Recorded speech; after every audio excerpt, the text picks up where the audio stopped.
All right, this carbon fiber hood looks pretty. It's only about a year old. When I bought it, had a nasty crack right there. Another nasty crack right down here. And these fins, this one here in the back, is just as crooked as can be, so it's just poorly made. The body lines are terrible with it. It's low right in here, and yet sticks up too high here. I've adjusted the hood latch down as far as it'll go, so I'm not real happy with it. On this side it sticks up and have a huge gap. I didn't have a problem like that with the original hood, so I've got my original hood in the garage, and I'll take you in there and show you what I'm up to. All right, so this hood was on my car the last time I had it painted, and the power steering line broke and the car caught fire. So all the little spots in here that hold the skeleton to the skin had melted and completely detached.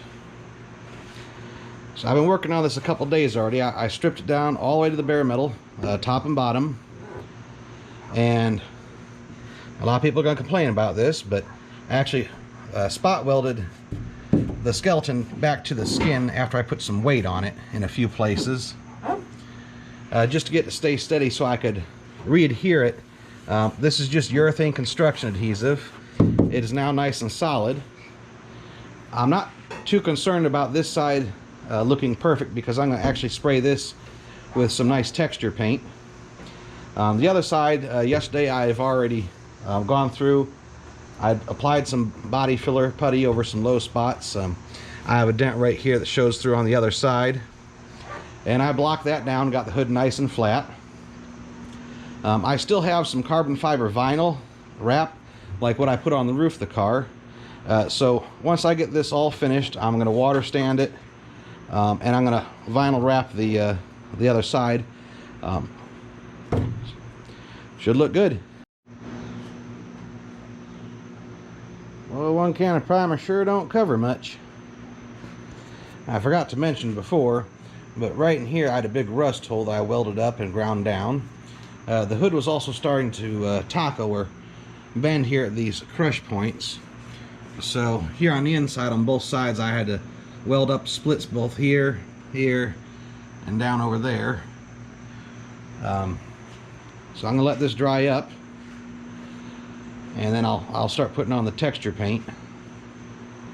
The reason why I'm doing this now instead of installing the coil-on plug in the car now that I have the trigger wheel going is because while I was doing the trigger wheel install, my wideband O2 sensor decided to burn out. We'd had some heavy rain the night before, and so there's a lot of moisture in the system.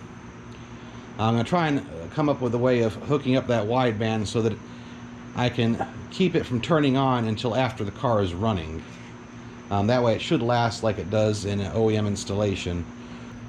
Alright, since that primer was so thin, I went ahead and put a coat of semi-gloss black on this, just to get it all one color, one shade of black, before I go ahead and apply the texture coat, which should actually end up turning out flat, and it should hide a whole lot of these little imperfections and my smears with that urethane adhesive. This is the color, however, I'm going to put on the top side of the hood that I'll be covering with the vinyl wrap. So I'm going to be water sanding it after I apply it, just to get it nice and smooth. The reason I stripped it down this far was not only so I could fix the skeleton, but also so I could make sure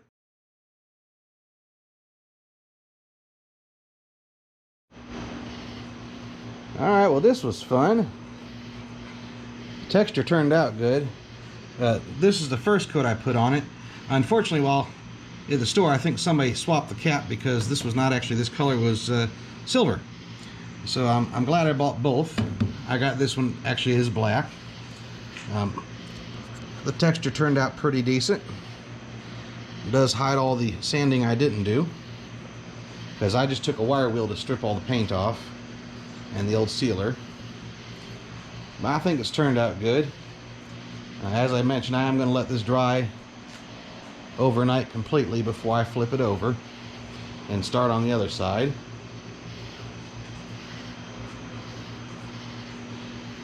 The adhesive still kind of shows up. It ain't the prettiest, but I may see if I can get a new OEM liner to stick in, so you won't even be able to see that. But it turned out nice. Looks like it's made out of plastic now. Alright, it's time to water sand. I got me a rag. Got me a bottle here. Little hole drilled on the top. It's filled up with some soapy water. Got me some 150 grit wet sandpaper. An old wore out Scotch-Brite pad. I'm not wet sanding this to get it real slick. I'm actually wet sanding it because this is a prime of a spray paint can, and if you dry sand it, it just balls up and gums up in the sandpaper. So I'm just going to try and get it knocked down smooth so that I can get the top coat of paint to stick, and then I'll wet sand that real fine and slick, so I have a good surface attached to the vinyl too. Alright, I got it water sanded. I cut through in a few places along the edge where some of the construction adhesive had oozed over while I was applying on the other side. Shouldn't be really a big deal, as I'm going to go ahead and put some semi-gloss black on here and then let that dry again overnight, and tomorrow I'll water sand it real fine to get out all the orange peel. Well, it's not the best paint job in the world. Not bad considering I used a rattle can.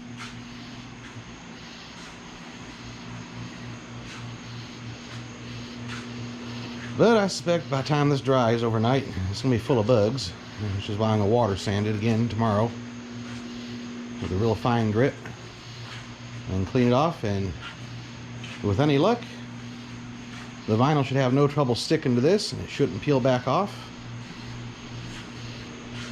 I should be able to get it covered with that carbon fiber vinyl and get it mounted on the car.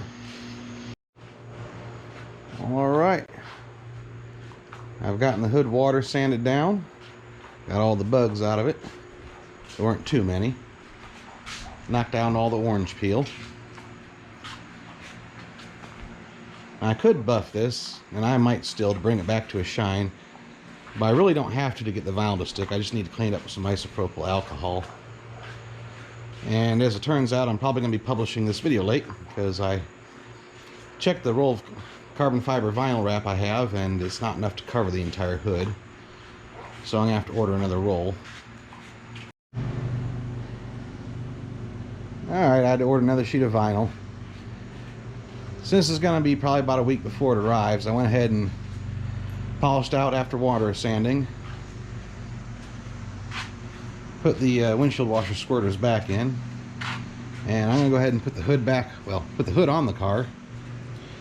And I'll put the vinyl on later on when it arrives. It's going to be nice having windshield squirters again. But there's some defects, imperfections. But I think the carbon fiber vinyl is going to hide most of it.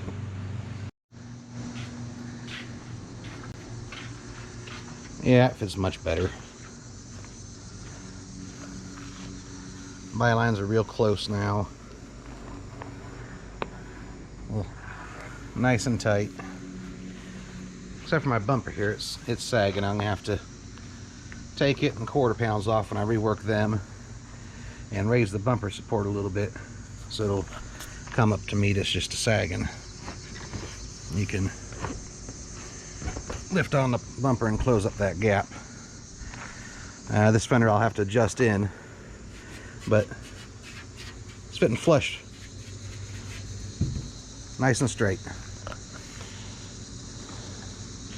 And I have windshield squirters, so yay, I can drive even when it's raining and I got a dirty windshield. Alright, well, I'll probably do the vinyl as a separate video. I still gotta get my wideband O2 sensor replaced. It came in, and then I want to do the coil unplug conversion. So as I promised, that'll be the next video.